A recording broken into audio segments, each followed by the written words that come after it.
오늘 본문에는 다니엘이 등장합니다.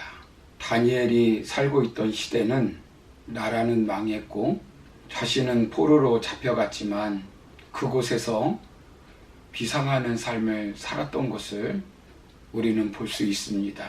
다니엘이 활동하던 그 시대에 4번이나 왕이 바뀌고 정권이 바뀌었지만 비상하는 삶을 살았습니다. 수많은 적들로부터 어려움과 환난을 겪었습니다. 그렇지만 그는 최고의 자리를 지키면서 하나님께 영광을 돌리는 삶을 살았습니다. 16살에 바벨론의 포로가 된 다니엘은 82세에 사자굴을 통과하는 시험을 겪었습니다. 그리고 92세가 넘도록 비상하는 인생을 살면서 하나님의 살아계심을 증언하였습니다. 다니엘은 하나님으로부터 사랑을 받은 사람입니다. 그리고 정직한 사람이라고 인정받았습니다. 그래서 다니엘이 비상한 삶을 살았던 것처럼 저와 여러분들도 비상하는 삶을 살아야 될 줄로 믿습니다. 오늘 본문에 보시면 다니엘에게 위기가 찾아왔습니다. 왕이 꿈을 꾸고 번민하면서 그 꿈을 해석하라고 하는 엄명을 내렸습니다. 이 꿈을 해석하지 못하면 바벨론에 있는 모든 지식인들이 죽어야 할 위기에 처했습니다. 이때 다니엘이 어떻게 해결하고 비상합니까? 우리는 위기 가운데 어떻게 비상할 수 있을까요? 본문을 통해서 깨닫는 교훈은 하나님의 도움으로 비상해야 합니다. 다니엘이 만난 위기는 어떤 위기입니까? 도저히 인간의 능력으로 해결할 수 없는 위기입니다. 이런 위기를 만나면 누구든지 낙심하고 절망하고 원망할 수 있습니다. 그러나 다니엘은 이 위기를 어떻게 해결합니까? 다니엘이 위기를 해결하기 위해서 구체적으로 한 것은 무엇입니까? 자신의 지혜만 믿고 그 문제를 풀어갔습니까? 아닙니다.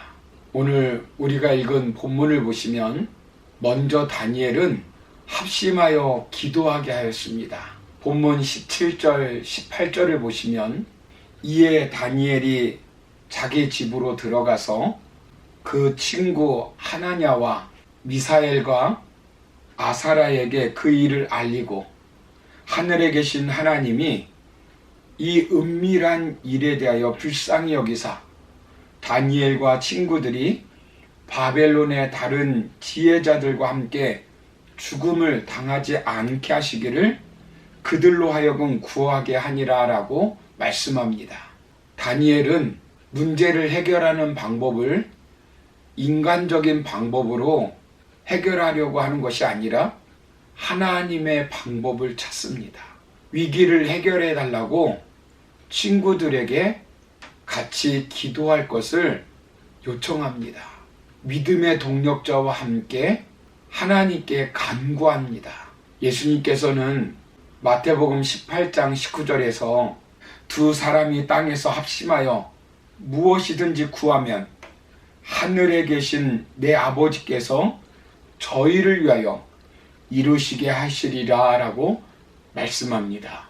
결국 그들이 기도하니까 어떻게 되었습니까? 기도 응답을 통하여 하나님을 구체적으로 체험합니다. 본문 19절을 보시면 이에 이 은밀한 것이 밤의 환상으로 다니엘에게 나타나 보임에 다니엘이 하늘에 계신 하나님을 찬송하니라 라고 말씀합니다. 하나님께서 다니엘에게 환상을 보여주셨습니다. 또한 23절을 보시면 나의 조상들의 하나님이여 주께서 이제 내게 지혜와 능력을 주시고 우리가 주께 구한 것을 내게 알게 하셨사오니 내가 주께 감사하고 주를 찬양하나이다. 곧 주께서 왕의 그 일을 내게 보이셨나이다 하니라 라고 말씀합니다. 하나님께서 다니엘이 구한 것을 알게 하셨습니다. 다니엘은 하나님의 살아계심을 생생하게 체험하였습니다. 그리고 다니엘은 다른 사람 앞에서 앞으로 될 하나님의 일을 말씀합니다. 본문 28절을 보시면 오직 은밀한 것을 나타내실 이는 하늘에 계신 하나님이시라. 그가 느부갓네살 왕에게 후일에 될 일을 알게 하셨나이다. 왕의 꿈 곧 왕이 침상에서 머릿속으로 받은 환상은 이러하니이다 라고 말씀합니다. 다니엘은 자신이 안 것이 아니라 하나님께서 알게 한 것이라고 고백하고 있습니다. 자신의 지혜나 영광보다는 하나님의 지혜와 영광을 드러내는데 기회로 사용하였습니다. 느부갓네살 왕이 본 환상이 무엇입니까? 32절을 보면 금머리 환상을 보았습니다. 그렇다면 금머리는 무엇입니까? 37절, 38절을 보시면 느부갓네살 왕을 말합니다. 바벨론 나라가 세계를 지배할 것을 말합니다. 32절에서 느부갓네살 왕이 본 환상 가운데서 은으로 된 가슴과 팔들은 무엇입니까? 32절을 보시면 메대 바사를 말합니다. 또 왕이 본 노스로 된 배와 넓적다리는 무엇입니까? 39절을 보시면 헬라 즉 그리스 나라를 말합니다. 또한 33절에서 쇠로 된 종아리는 무엇입니까? 40절을 보면 로마를 말합니다. 앞으로 이런 나라들이 세계의 패권 국가가 되어 지배하겠다는 것입니다. 힘에 의해 통치되는 세속적인 나라를 환상으로 보여주신 것입니다. 그리고 나타나는 얼마는 쇠고 얼마는 진흙인 나라는 무엇이겠습니까? 41절 말씀을 보시면 로마가 분열되고 예수님께서 오실 때까지 패권을 잡을 이 세상 나라들입니다. 그 나라가 영원합니까? 아닙니다. 34절을 보시면 또 왕이 보신즉 손대지 아니한 돌이 나와서 신상의 새와 진흙의 발을 쳐서 부서뜨리매라고 말씀합니다. 여기 보시면 손대지 않은 손이 나타납니다. 즉 산돌이 나타난다는 것입니다. 이 돌은 누구이겠습니까? 산돌이신 예수 그리스도를 말씀합니다. 예수님의 초림과 재림을 상징적으로 말씀하고 있는 것입니다.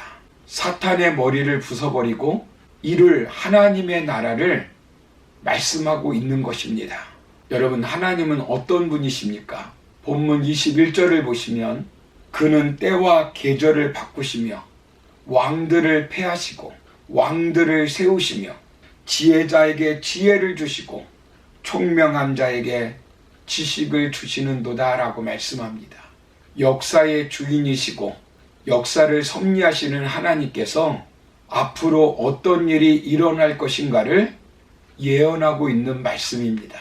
여러분, 위기는 하나님의 도움을 받아 비상할 때입니다. 장애물 앞에서 자신의 능력 부족으로 추락할 때가 아닙니다. 위기 때 구체적으로 하나님을 체험하고 신앙을 지킬 수 있는 중요한 시기입니다. 위기를 신앙 성장의 기회로 삼아야 합니다. 기회를 주었는데 노아 사람들처럼, 고라의 반역에 동참한 사람들처럼, 가론 유다처럼, 지옥에 떨어진 부자처럼, 십자가의 강도처럼 비상하지 못하고 추락하지 말아야 합니다. 옥합을 깨어 아낌없이 예수님께 기름을 부은 마리아처럼 헌신의 기회를 잃지 않아야 합니다. 요나는 첫 번째 기회는 놓쳤지만 두 번째 기회는 놓치지 않았습니다. 다윗은 간음하는 범죄를 저질렀지만 나단 선지자를 통해 기회를 주었을 때 눈물로 회개하고 다시 비상하는 기회를 얻었습니다. 모든 것이 때가 있습니다. 때가 지나면 하고 싶어도 할 수가 없습니다. 남편을 섬기는 것, 자녀를 양육하는 것, 부모에게 효도하는 것, 교회에서 봉사하는 것, 직장에서 쓰임받는 것, 하나님의 일을 하는 것이 다 마찬가지입니다. 천하의 범사의 기한이 있고 모든 목적이 이룰 때가 있습니다. 날 때가 있으면 죽을 때가 있습니다. 심을 때가 있고 심는 것을 뽑을 때가 있습니다. 죽일 때가 있고 치료시킬 때가 있습니다. 헐 때가 있고 세울 때가 있습니다. 울 때가 있고 웃을 때가 있습니다. 찾을 때가 있고 잃을 때가 있습니다. 지킬 때가 있고 버릴 때가 있습니다. 지금 저와 여러분들에게 주어진 이 시간이 비상할 때이고 지금이 인생에서 가장 중요한 기회의 때입니다. 내 조건, 능력, 환경이 좋지 않다고 늘 불평하고 원망하면서 추락할 것이 아니라 세상을 지으시고 통치하시는 역사의 주인 되시는 하나님의 도우심으로 말미암아 비상하는 삶을 살아가는 저와 여러분 다 되기를 주의 이름으로 축원합니다. 감사합니다.